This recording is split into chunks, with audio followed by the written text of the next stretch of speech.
Cette menace cyber, elle est multiforme. C'est plus des petits jeunes dans leur chambre. Une des motivations, ça va être l'appât du gain, des cybercriminels qui vont rançonner, bloquer un système contre une rançon.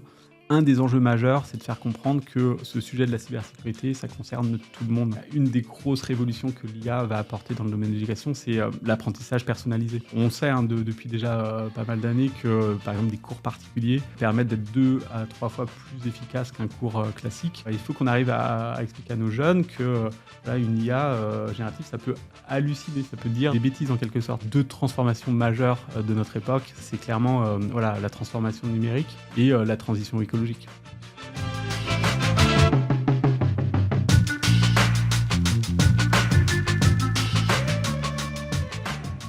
Bienvenue dans ce nouvel épisode de 20 sur 20. Aujourd'hui, j'ai l'immense plaisir de recevoir Yann Bonnet, directeur général délégué du campus cyber, pour une plongée au cœur des sujets qui façonnent notre avenir: cybersécurité, intelligence artificielle, souveraineté numérique et bien plus encore.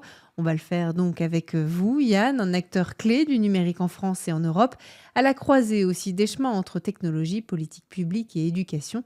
Directeur général délégué du campus cyber, Yann, vous êtes également reconnu pour votre rôle dans l'élaboration de stratégies nationales et européennes sur des sujets comme l'intelligence artificielle et la cybersécurité. Et puis en parallèle, vous transmettez votre passion et votre expertise à Sciences Po Paris, où vous formez les leaders de demain à ces enjeux. Yann, vous êtes notre invité aujourd'hui. Merci d'être parmi nous. Bienvenue dans 20 sur 20. Bonjour Philippine, merci beaucoup pour l'invitation. Mais c'est moi. Alors ce podcast, il s'appelle 20 sur 20, mais vous y étiez pas vraiment abonné au 20 sur 20 quand vous étiez plus jeune. C'était plutôt, vous m'avez dit en préparant cette interview, 5 sur 20 en dictée au primaire, c'est ça? L'école, c'était pas trop votre truc? J'ai connu un peu un petit blocage quand j'étais au primaire sur l'orthographe. Et j'ai eu la chance d'avoir une enseignante. Vous savez, il y a des noms qui restent. C'est Claudine Vacher au collège, qui m'a complètement décoincé, débloqué via le théâtre. D'accord. Je trouve que c'est une anecdote qui est assez intéressante parce que on a des enseignants qui sont passionnés et qui arrivent à débloquer certains jeunes et qui ensuite peuvent s'envoler et progresser. Parce qu'effectivement, je crois que malgré tout, on peut dire, sans trop se tromper, que vous avez un parcours riche, que vous avez aussi très bien réussi, notamment dans le domaine du numérique, de la cybersécurité et de l'intelligence artificielle. Ça vient d'où, cette passion pour cette transformation numérique, quelque part? Alors c'est très tôt, je pense, dès le collège en fait. J'étais très curieux par cette arrivée, c'était dans les années 90, par l'arrivée d'Internet. J'étais dans une famille assez modeste, une famille de profs, d'enseignants. Je suis d'ailleurs peut-être le seul un peu mouton noir de la famille qui n'est pas prof D'accord. et qui est devenu ingénieur. Et voilà, chacun ses parcours. Mais effectivement, très tôt, dès le collège, j'ai voulu essayer de mieux comprendre ce que c'était cette chose un peu magique qui arrivait, Internet. Et c'est là où j'ai découvert même un peu... je passais un peu de temps un peu à découvrir ce qu'on appelle le hacking, à essayer de voir comment on pouvait accéder à Internet gratuitement. J'ai passé beaucoup de temps à ça, sans faire de choses illégales, mais à essayer de comprendre comment fonctionne. Et effectivement, Internet, le numérique, petit à petit, j'ai compris que c'était pas quelque chose de purement technologique. C'est aussi quelque chose, c'est extrêmement politique et qui a des impacts partout, à tous les niveaux de notre vie. Alors justement, la politique, on va en parler, parce que vous avez notamment participé à des projets majeurs, comme le rapport Villani sur l'intelligence artificielle ou la création de la stratégie numérique française. Est-ce que vous voulez bien nous parler de ces moments clés? Alors j'ai cité cela, mais il y en a plein d'autres aussi dans votre carrière. Ouais, j'ai eu la chance à un moment de travailler au Conseil national du numérique. Et c'est un think tank qui travaille pour les gouvernements. À l'époque, c'était le président de la République qui nommait des membres pour aider, éclairer les gouvernements qui se succèdent à mieux comprendre ces impacts du numérique sur l'éducation, sur la santé, sur la lutte contre le terrorisme ou plein d'autres sujets de ce type. Et là, effectivement, j'ai eu pendant 6 mois la chance de travailler avec Cédric Villani sur cette mission qui a aidé à définir la stratégie de la France sur l'IA. C'était assez passionnant de voir cette révolution qu'est l'intelligence artificielle. L'IA, comme le numérique, en fait, c'est un pharmacon. C'est à la fois un remède et un poison pour notre société, comme le disait le philosophe Bernard Stiegler. Grâce au numérique, grâce à l'IA, on va s'éduquer, on va même mieux identifier des cancers du sein, par exemple, ou plein d'autres cancers. Donc, c'est quelque chose qui apporte énormément de progrès. Mais en même temps, ça reste qu'un outil. Cet outil, on peut mal l'utiliser, ou il peut être utilisé par des personnes malveillantes. Et ça peut avoir des impacts très importants, hein, on va peut-être en reparler, mais sur la manipulation de l'information, sur des nouvelles attaques cyber. Donc il faut prendre un peu de recul, et l'éducation a beaucoup d'importance dans ce domaine. Ça, c'est sûr, effectivement, et on va en parler dans un instant. D'abord, vous êtes reconnu, je l'ai dit en introduction, comme une figure influente en Europe dans le domaine du numérique. Est-ce que c'est un titre qui vous motive ou qui vous met une certaine pression? Bah, je pense qu'en fait, on a vraiment besoin en fait, de réfléchir cette transformation numérique, de ne pas la subir. Pour moi, il n'y a pas de déterminisme technologique. Et donc, c'est des choix à faire. Il ne faut surtout pas laisser ce numérique uniquement à des ingénieurs comme moi, à des techniciens. Il y a des impacts qui sont extrêmement importants. Et donc, c'est très important d'y réfléchir, de mieux anticiper, de même réguler. Moi, j'ai contribué au niveau européen, par exemple, sur un groupe d'experts qui a abouti à l'IA Act. Et moi, je pense que l'IA Act, c'est quelque chose d'assez important, et c'est important de trouver le bon équilibre. Et l'approche dans l'IA Act, en fait, on a une approche par les risques, où on identifie un certain nombre de cas d'usage d'IA qui sont à proscrire en Europe, parce qu'on pense que ça ne correspond pas à nos valeurs, à nos libertés fondamentales. Et puis, il y a d'autres cas d'usage où il faut laisser l'innovation se faire. Et c'est à travers ces réflexions, ces équilibres, qu'on va probablement trouver plus de confiance dans ces usages du numérique, et que ça sera un véritable progrès pour nos sociétés. Vous êtes aussi directeur général délégué du campus cyber, parmi vos fonctions.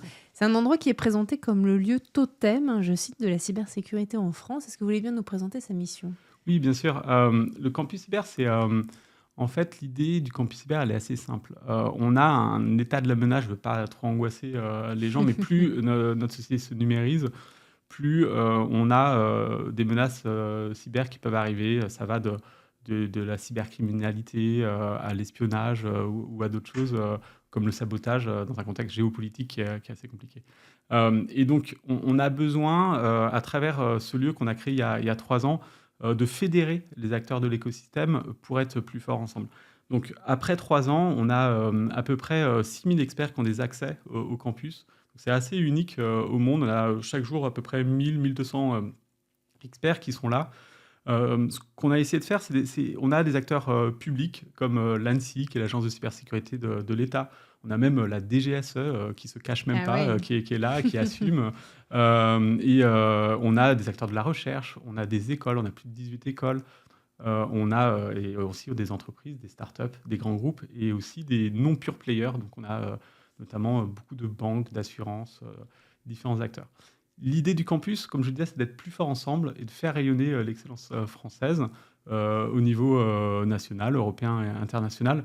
L'image que je prends toujours, et ça c'est un peu ma conviction, c'est que c'est un peu comme dans la nature. Ce qu'on essaie de faire, c'est un écosystème fertile. Dans la nature, un écosystème, un terrain qui produit bien, c'est un terrain où on a une biodiversité de vie. Donc là, vous avez compris, au campus, on va croiser des jeunes en short l'été qui viennent pour leurs études, mais aussi dans le couloir d'à côté, des membres de COMEX en costume. Donc on a cette biodiversité d'acteurs. Et ce qui est important aussi dans la nature, c'est d'avoir un équilibre. Parce que dans la nature, si vous avez un acteur qui est trop dominant, eh bien c'est la fin de la chaîne de fertilité. Et donc, on a le campus, c'est assez atypique. On fonctionne un peu comme une SCOP. C'est une structure privée, mais qui est détenue en grande partie par l'État. On a fait en sorte que dans la gouvernance, les représentants des différents mondes, le monde de l'éducation, le monde de la recherche, le monde du CAC 40, peu importe le montant qu'ils ont apporté dans ce projet, ils ont la même voix, le même poids. Donc voilà, donc c'est assez intéressant. L'idée, c'est d'essayer de faire en sorte que ces différents mondes, le monde de l'entreprise, le monde de l'éducation, travaillent beaucoup plus ensemble et recherchent l'intérêt général en quelque sorte, et pas l'intérêt particulier des gros ou des petits. Parce que d'autres pays développent aussi des hubs de cybersécurité. Mais qu'est-ce qui rend alors ce campus unique? C'est justement cette collaboration entre les différents acteurs? Je pense que oui, on a d'autres expériences de ce type à l'étranger, mais pas à ce niveau-là. Une des choses qui caractérise un peu le campus cyber, c'est aussi le fait qu'on essaye de créer des communs, ce qu'on appelle des communs, des ressources, pour ceux qui connaissent, en open source, en Creative Commons. Et donc, c'est une surprise dans le sens où aujourd'hui, en fait, on a déjà plus de 750 personnes professionnelles Ouais. du monde public ou du monde privé qui contribuent dans le cadre d'un certain nombre de groupes de travail qu'on lance au sein du campus pour créer ces communs, ces ressources, pour être plus forts ensemble. Donc, des acteurs publics, des acteurs privés qui vont travailler sur du renseignement, des cas d'usage en IA appliqués à la cyber, sur des sujets d'éducation. Et donc, on voit que voilà, c'est un peu une petite révolution dans le domaine de la cyber où, par défaut, on est quand même très, très parano. On essaye Ouais. de sécuriser pour plein de bonnes raisons les infos. Là, on prend un peu le pied à verse et on essaye voilà, de travailler beaucoup plus ensemble parce qu'on est la France, on est un très, très beau pays, mais on reste tout petit quand même par rapport à des puissances comme les États-Unis, la Chine, la Russie ou des structures mafieuses qui accumulent énormément d'argent Bien sûr. via la cybercriminalité.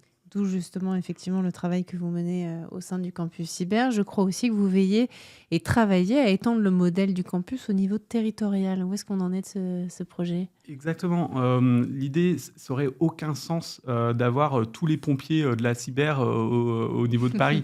Donc, dès l'origine, on a pensé le campus sous forme de réseau. Ok. Et donc, on labellise des campus en région. On est déjà à 5 campus régionales. Au niveau, on a les Hauts-de-France, Nouvelle-Aquitaine, la Bretagne, la région sud. Voilà, ça D'accord. arrive progressivement.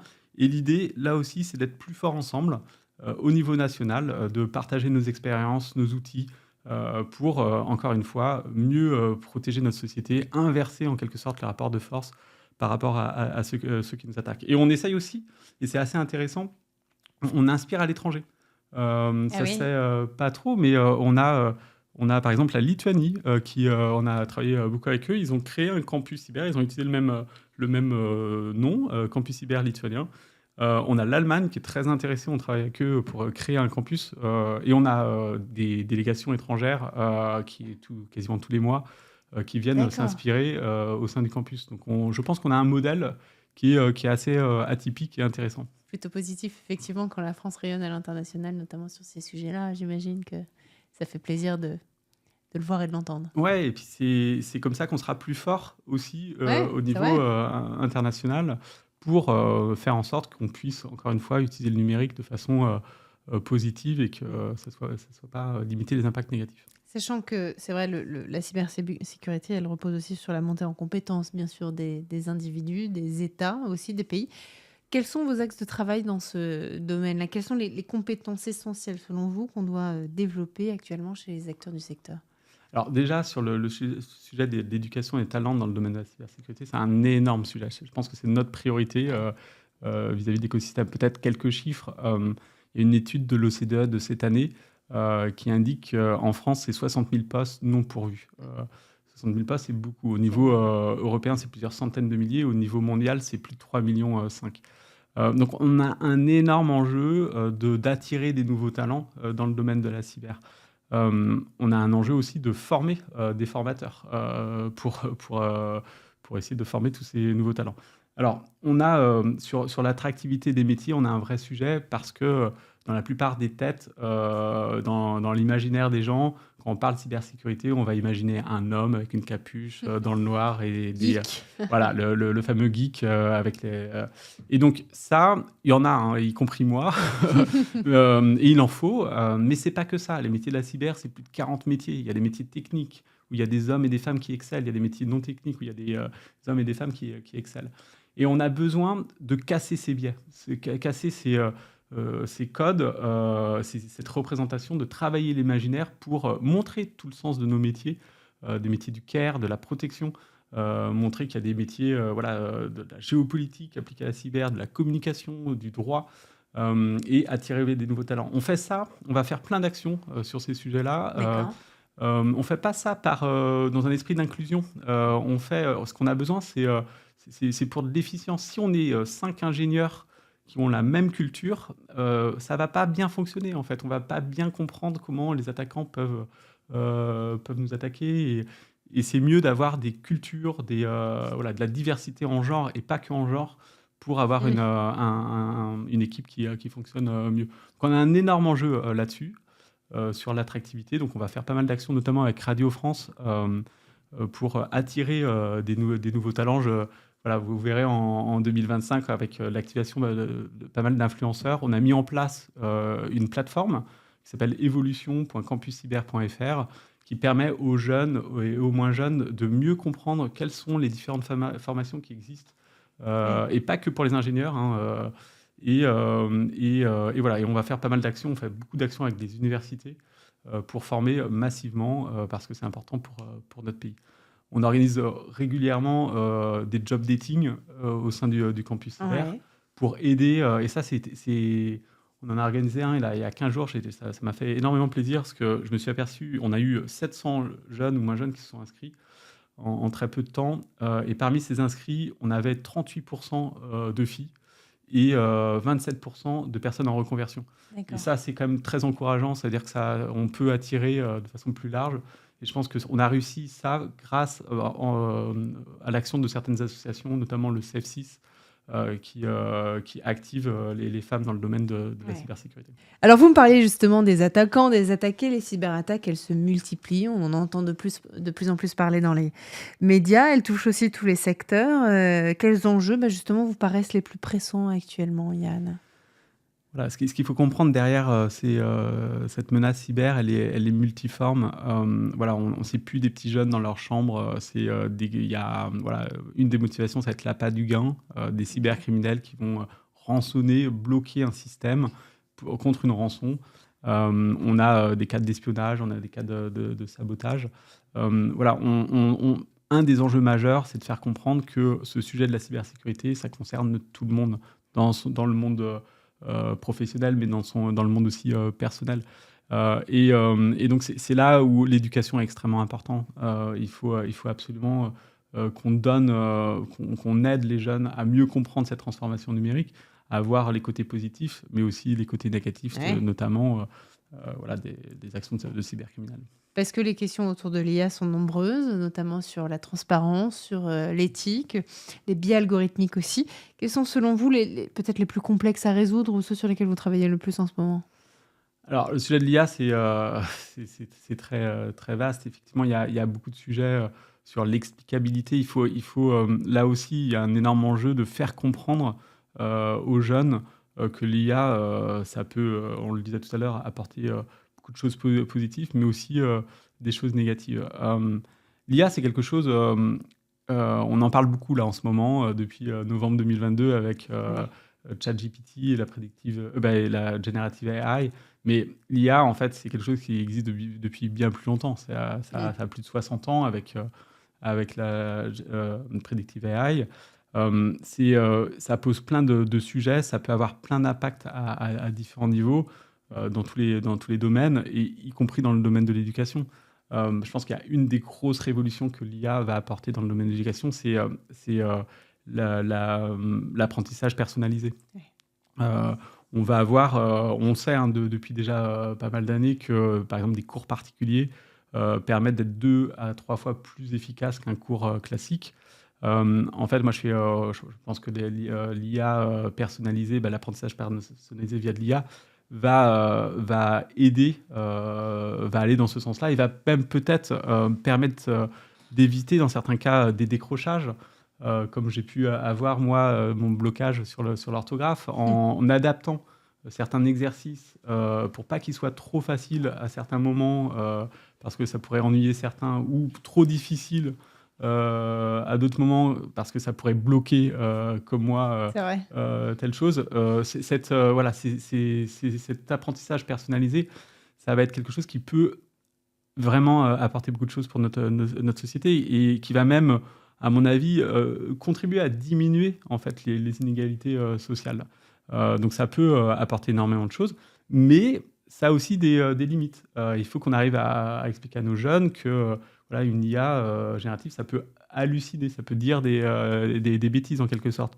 Il faut aussi qu'on arrive à montrer à nos jeunes que voilà, ce qui est important, c'est pas que le résultat, c'est tout le process qui va aller sur ce résultat. Donc ça va changer aussi le travail des enseignants.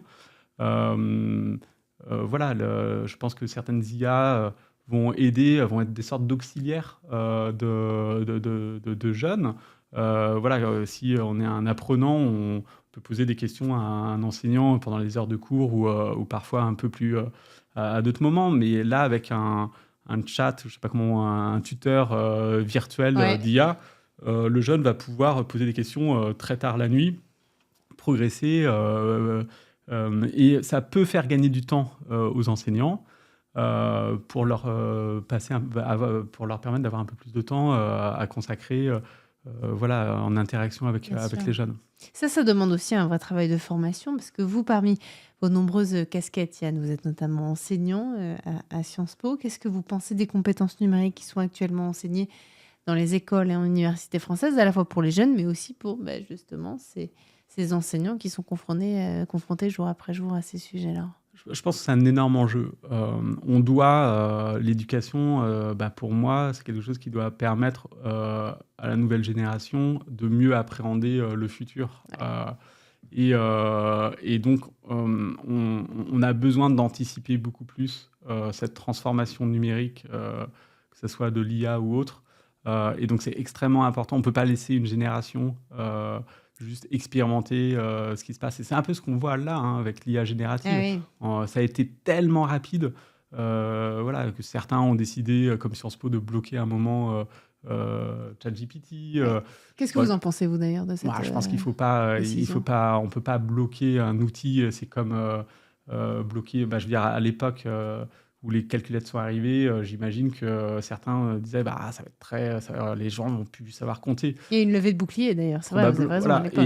Et du coup, non, en fait, je pense que on arrive toujours à calculer, mais ça nous fait gagner du temps. L'IA, c'est pareil. C'est un nouvel outil. Il faut voir les limites, voir les dangers, mieux comprendre. Il y a un énorme enjeu, voilà, de mieux comprendre ce numérique, comment ça fonctionne. Mm. Donc, c'est très important que dans les classes, on comprenne comment fonctionne un moteur de recherche.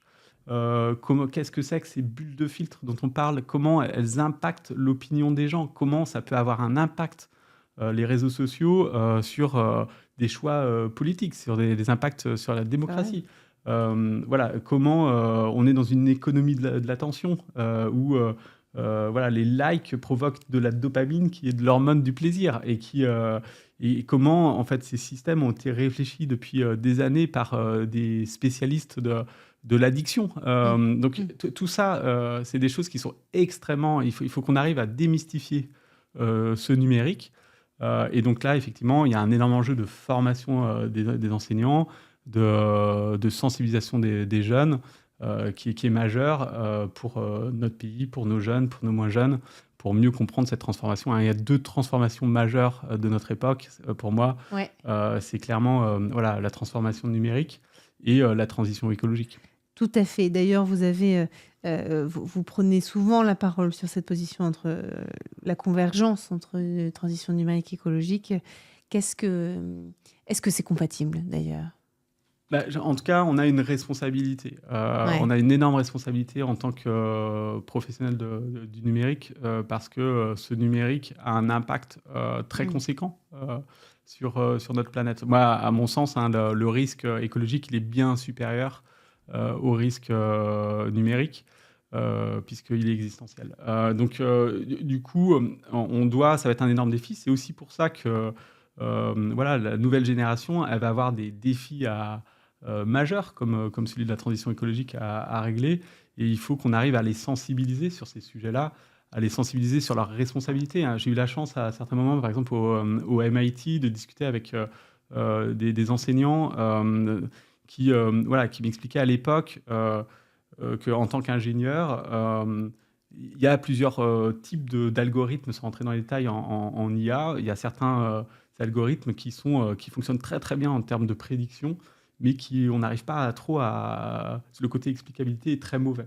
Et puis d'autres, c'est l'inverse. Et ben, en tant qu'ingénieur, en tant que responsable d'une entreprise, en tant qu'utilisateur, on a besoin de mieux comprendre et de voir les impacts de nos choix Ouais. et la responsabilité qu'on a dans ces choix technologiques d'apparence, mais qui peuvent avoir des impacts très importants dans notre démocratie ou pour notre planète. Cette conscience, prise de conscience en tout cas, vous pensez c'est de plus en plus le cas dans la société, notamment auprès des jeunes aujourd'hui qui utilisent les outils numériques? J'ai l'impression que dans l'ensemble, il y a une prise de conscience, mais je pense qu'il y a encore des énormes efforts à faire. Ouais. Là aussi, on a peut-être un parallèle. Les jeunes, voilà, on a le contrôle parental pour les jeunes sur les jeux vidéo, les téléphones. Je pense qu'on va devoir trouver des équivalents, par exemple sur l'IA, D'accord. pour mieux contrôler ces systèmes d'IA qui sont utilisés en éducation ou dans d'autres sujets. On est quand même si l'IA, je le rappelais, est date d'il y a déjà plusieurs dizaines d'années, sur certaines révolutions de l'IA, comme l'IA générative, c'est très récent et on a besoin d'avancer Mmh. vite pour maîtriser ces Mmh. technologies, quoi. Sachant que, pour revenir, sur le point de vue, écologique, le fait est que ça n'est pas concret quelque part, il est difficile de savoir ce qui se passe quand on envoie un mail, Oui. quand on surfe sur internet, en fait, combien ça coûte écologiquement à la planète. Alors, c'est ça aussi qu'il faut qu'on arrive à expliquer à cette nouvelle génération. Le numérique, c'est pas que virtuel. Derrière le numérique, Ouais. c'est plein de machines, c'est des câbles, c'est des serveurs, De c'est des l'eau. data centers, c'est de l'eau pour rafraîchir, voilà, rafraîchir en quelque sorte les data centers. Tout à fait. Donc, c'est tout ça qu'il faut qu'on arrive à expliquer pour voir l'impact que ça a, qu'on arrive aussi à réfléchir différemment, à être peut-être un peu plus sobre Ouais. dans l'archivage de nos données. Parce qu'on a besoin d'archiver toutes nos données, tous nos mails, tous nos messages depuis notre naissance, Mmh. toutes nos photos, Mmh. toutes nos... voilà, donc je pense qu'on va petit à petit aller sur des algorithmes beaucoup plus sobres parce que c'est une obligation, c'est une nécessité impérieuse pour le futur. Ouais.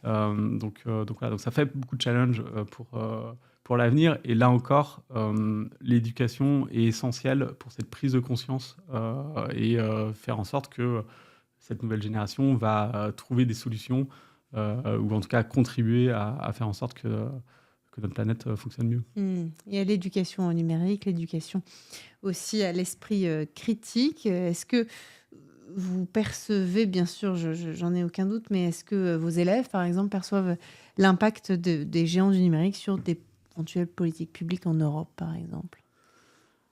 Je pense que ça dépend je pense que ça dépend un peu des étudiants mais effectivement, il C'est y un a un sujet que vous abordez avec eux? oui, on aborde Ouais. les sujets de souveraineté, où j'aime pas trop ce terme de souveraineté d'ailleurs, on parle plus un peu d'autonomie, stratégique. En fait, sur ce sujet-là, ce qui est important de comprendre, on l'a vu, dans d'autres situations pendant le Covid, voilà, quand on est dépendant, le numérique va créer des sortes de dépendances vis-à-vis d'acteurs nationaux ou internationaux. On l'a vu pendant le Covid, pendant une crise sanitaire, il peut y avoir des pénuries de Oui. masques. Et là, cette dépendance, elle peut poser des problèmes pour notre nation. Et ben, dans le numérique, c'est exactement la même chose. On peut être dépendant de certains acteurs qui sont étrangers. Et le jour où on est en conflit, le jour où on est en pénurie, ça peut se renverser, ben, ça peut se retourner contre nous. Donc c'est assez important d'avoir une approche par les risques et de se dire sur certains cas d'usage, c'est pas très grave d'être dépendant avec tel ou tel acteur. Mmh. En tout cas, l'important, c'est de gagner en résilience. Donc si un jour il y a un problème, vous pouvez passer d'un fournisseur à un autre. Mais par contre, sur certains cas d'usage, quand c'est assez sensible, peut-être par exemple des données d'éducation sur des jeunes, des données de santé, des données un peu confidentielles, là c'est extrêmement important d'avoir ces données, par exemple sur le territoire français ou européen. Il y a un autre sujet aussi sur lequel vous prenez régulièrement la parole, c'est, celui de l'open source. Vous avez, commencé à en parler tout à l'heure. Est-ce que justement cet open source, il joue aujourd'hui un rôle clé dans le développement d'une intelligence artificielle, éthique, responsable et puis quelque part aussi, de l'ouverture des données, dont on est tous, consommateurs, utilisateurs et créateurs? Alors, Oui, je pense qu'il y a déjà dans tout ce qui est dans le domaine de l'IA, hein, quasiment tous les algorithmes sont en open source. Voilà, je crois que c'est un modèle qui est assez très intéressant Ouais. pour, à plein de niveaux. Là encore, pour être un peu plus fort tous ensemble. Et ça permet de mieux comprendre comment le code fonctionne, de travailler un peu l'explicabilité dans certains cas, Ouais. de renforcer aussi certains aspects en termes de cybersécurité. Donc ça a beaucoup d'avantages, même si je ne suis pas non plus un... Je veux dire, voilà, il faut de tout pour faire un monde et il n'y a pas que de l'open source dans la vie. Il y a les métiers de l'open source. Quels autres métiers aussi vous voyez émerger grâce à des ou à cause d'ailleurs, grâce ou à cause des transformations numériques là, dans les prochaines années? Je pense que sur les sujets d'IA, voilà, il va y avoir de plus en plus de métiers de personnes, de data scientists qui vont entraîner des algorithmes, il y aura probablement des métiers, on le dit déjà depuis quelques années, mais de sortes d'auditeurs d'algorithmes qui vont essayer qui vont permettre de mieux comprendre le D'accord. fonctionnement de certains algos. Dans le domaine de la cybersécurité, encore une fois, les métiers sont très, très, très, très demandés à la fois sur des sujets techniques, mais aussi sur d'autres sujets, géopolitique, droit, communication. Donc voilà, donc là aussi, mais on travaille très très bien avec le ministère de l'Éducation, d'ailleurs, au C'est vrai? passage. Voilà, on avance énormément sur les programmes, sur, sur des actions. Voilà, nous, on a la chance d'avoir, par exemple, des hackers éthiques. Je pense notamment à Gaël Musquet, qui est juste génial, Bien sûr. qui va faire des petites démos de hacking de voitures, d'avions, avec voilà, un petit Raspberry Pi, qui est voilà, un petit ordinateur qui va coûter 70 euros. Il fait des démonstrations qui captent l'attention des jeunes, des enseignants, voilà, à tout niveau. Ouais. Et ça permet voilà, d'enlever ce côté magique et de dire, bah voilà, de mieux comprendre. Et je pense que ce caractère de curiosité, il est assez essentiel dans le domaine. C'est comme ça qu'on crée des vocations aussi. On a besoin de créer des vocations dans ce domaine-là.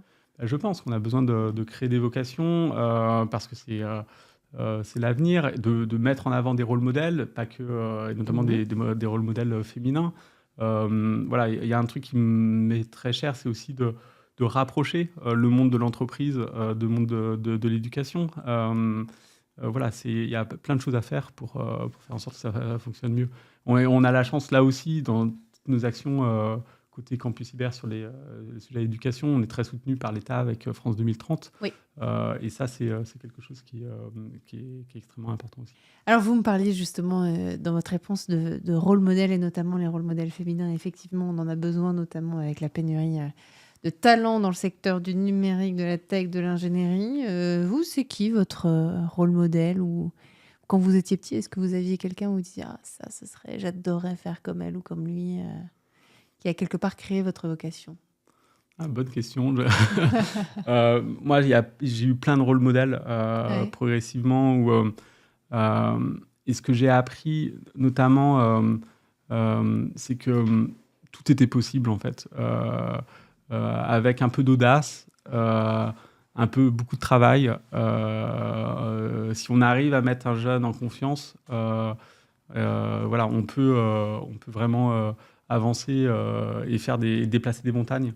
Donc il y a plein de personnes qui m'ont inspiré. Ouais. Récemment encore, par exemple, Marie Eklund, une investisseuse qui a créé le fonds 2050. C'est juste exceptionnel ce qu'elle est en train de faire. C'est une vraie visionnaire sur les sujets de transformation numérique et pas que, sur le bien-être, sur l'importance de l'alimentation, sur plein de choses comme ça.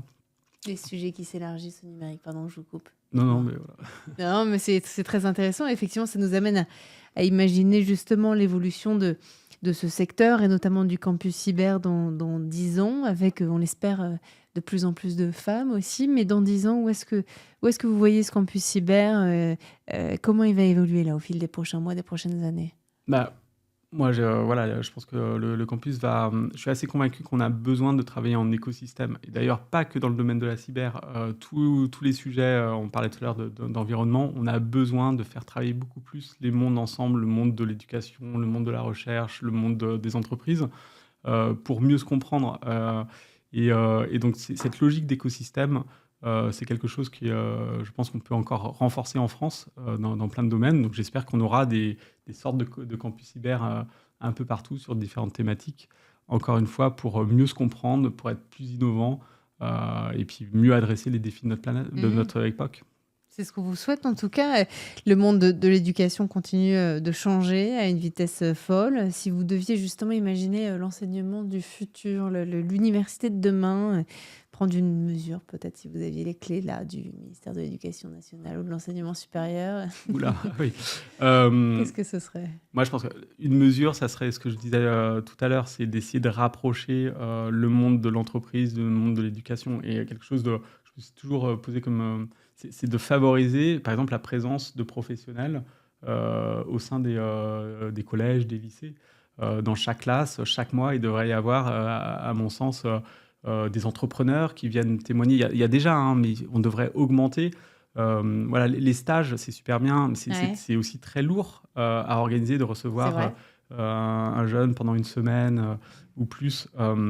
Là, vous donnez en tant que professionnel, vous donnez 1 heure de votre temps et vous touchez potentiellement 30 et plus jeunes. Donc on pourrait peut-être inverser certaines logiques Ouais. et faire rentrer le monde de l'entreprise, mais pas que de l'entreprise, le monde de la recherche, le monde voilà, des différents mondes, le monde public, Tout à fait. et faire témoigner des professionnels pour montrer tout le sens qu'il y a derrière certains métiers, essayer de créer des vocations, essayer de donner envie à ces jeunes d'essayer d'adresser un certain nombre de sujets, de Mhm. travailler la motivation. Je crois énormément à la motivation, à cette audace. Voilà, on doit montrer aux jeunes qu'on a besoin d'agilité, de volonté de progrès. Et ça, c'est assez intéressant d'ailleurs. Il y a un parallèle avec le monde du jeu vidéo. D'accord. Voilà, il y a beaucoup de jeunes qui jouent aux jeux vidéo. Et ces jeunes, en fait, ils sont très agiles, ils sont très curieux, ils ont envie de progresser. Et ben ça, c'est des compétences qu'on recherche énormément, notamment en cybersécurité. On a besoin de toujours progresser, combler, être agile. Donc voilà, donc si vous avez des jeunes dans votre entourage qui jouent aux jeux vidéo, C'est dites-leur une de bonne chose. s'intéresser à la cybersécurité. Mesdames, messieurs, laissez vos enfants jouer aux jeux vidéo. C'est ce que nous Voilà. dit Yann Bonnet. Bon, merci beaucoup Yann. Alors on arrive à la fin maintenant de cette interview, mais avant de terminer, j'ai quelques questions à vous poser dont le format va un peu changer de la première demi-heure qu'on vient de passer ensemble. Je vais vous poser des questions et l'idée c'est de répondre en un mot ou en une phrase. Je sais que c'est un exercice qui n'est pas facile, mais on va essayer ensemble si vous en êtes d'accord. Ok? On va tenter. Bon, si vous devez choisir un seul mot pour décrire le campus cyber, lequel serait-il? Fertile. Magnifique. Quelle est votre plus grande fierté dans votre parcours? Le campus cyber. Le campus cyber? Ouais. Si vous pouviez remonter dans le temps, quel conseil donneriez-vous au petit Yann qui avait 5 sur 20 là, en dictée? Crois en toi, vas-y, tout est possible en travaillant et en ayant un peu d'audace. Un peu d'audace, c'est le mot-clé, effectivement. Le secteur du cyber aujourd'hui en France, en un mot? C'est passionnant Mhm. Ouais. et ça a du sens. Et ça a du sens. Diplôme ou expérience? Expérience. La qualité la plus importante pour réussir dans l'éducation en France? La qualité Ouais. dans l'éducation en France, le travail, je pense. Le travail. Et dans la cybersécurité? La curiosité. Curiosité.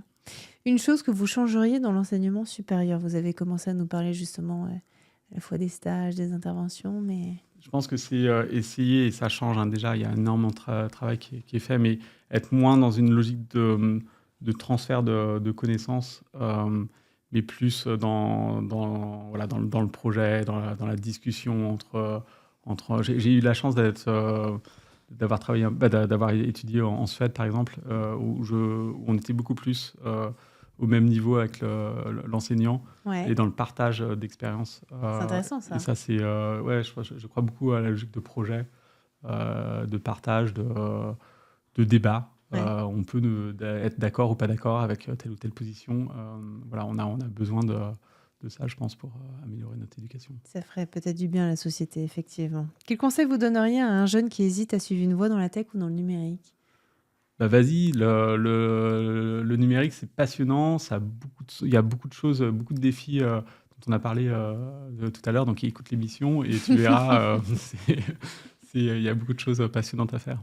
Votre vision de l'éducation dans 20 ans? Je pense que le rôle de l'enseignant va changer. Encore une fois, je pense que l'apprentissage personnalisé va arriver de plus en plus. Et donc, on va améliorer, on va dégager du temps aux enseignants. L'apprenant va devoir avoir certaines compétences et certaines complémentarités par rapport à la machine. Par exemple, le bon sens. Une IA n'a pas de bon sens. Je ne sais pas si vous vous rappelez cet incident de Gênes, le pont de Gênes où il y a eu cet accident. Qui s'est effondré. Vous avez cette image où il y a une camionnette qui est arrêtée. Eh bien, si c'était une camionnette autonome, je vous parie que la camionnette elle serait tombée. L'humain a ce bon sens et a vu pour la première fois un pont s'écrouler et a stoppé. Une IA, un algo, n'a jamais pu s'entraîner sur le passé avec ce cas-là. Ouais. Et on n'arrive pas à avoir ce bon sens. Donc, c'est des choses comme ça, la créativité, le bon sens, l'agilité, la curiosité, c'est des choses sur lesquelles le relationnel, on aura toujours un dessus par rapport à la machine. C'est plutôt bon signe pour l'instant, alors. Est-ce qu'il y a un livre ou un film qui vous a inspiré? Il y en a plein, mais je ne sais pas lequel exactement. C'est vrai. Bon, en tout cas, c'est vrai que sur ce domaine, il y a effectivement beaucoup dans la pop culture de livres ou de films. Est-ce qu'il y a une compétence aussi que tout le monde devrait apprendre? Encore une fois, pour moi, c'est la curiosité. C'est s'interroger, sur ne pas croire que la technologie, par exemple, c'est quelque chose déterminé. C'est des choix, en fait. Et donc il faut être curieux pour comprendre pourquoi on nous dit telle ou telle chose et se réinterroger sur le sens de tel ou tel choix pour voir si c'est vraiment un progrès ou pas pour notre société. Est-ce qu'il y a une personnalité que vous admirez? On a parlé tout à l'heure des rôles modèles, vous m'avez dit qu'il y en avait plein, mais est-ce qu'il y a une personnalité, quel que soit le domaine, que vous admirez particulièrement? Je vous ai parlé de Marie Eklund, investisseuse dans le domaine du numérique qui a extrêmement réussi dans le domaine du numérique et qui a un peu pivoté pour se concentrer sur des sujets bien-être, l'alimentation, avec son fonds sociétaux. Et je trouve que son parcours est passionnant. Un mot pour décrire ce podcast, 20 sur 20. C'était un très bon moment pour moi et c'était bravo de faire partager ces parcours de vie ou ces positions. J'espère que j'aurai partagé un peu mon enthousiasme à propos de cette transformation numérique qui est extrêmement importante pour notre société. C'est gentil. Une dernière question et après on passera à la conclusion. Si vous deviez passer le flambeau du micro de 20 sur 20 à 2 ou 3 personnes dans l'éducation, l'enseignement supérieur, la cybersécurité, à qui vous pensez là? Je penserais à Sophie Penn, avec qui j'ai travaillé avec elle il y a quelque temps au Conseil national numérique, et Somali Napa. On avait travaillé sur un rapport qu'on avait appelé Jules Ferry 3.0. Je pense qu'il est toujours d'actualité. Je pense à Benoît Thiolin aussi, qui était passionnant sur les sujets du numérique et qui est toujours passionnant d'ailleurs sur les sujets du numérique et d'éducation. Voilà. Des personnalités en tout cas qui sont engagées, de ce que je comprends, sur l'enseignement supérieur, la cybersécurité et ces enjeux actuels dont on parle quotidiennement, régulièrement en tout cas dans ce podcast. Merci infiniment d'être venu nous voir ici, Yann Bonnet. Merci Philippine. Je rappelle que vous êtes le directeur général délégué du campus cyber et puis nous on se retrouve très vite pour un nouvel épisode de 20 sur 20.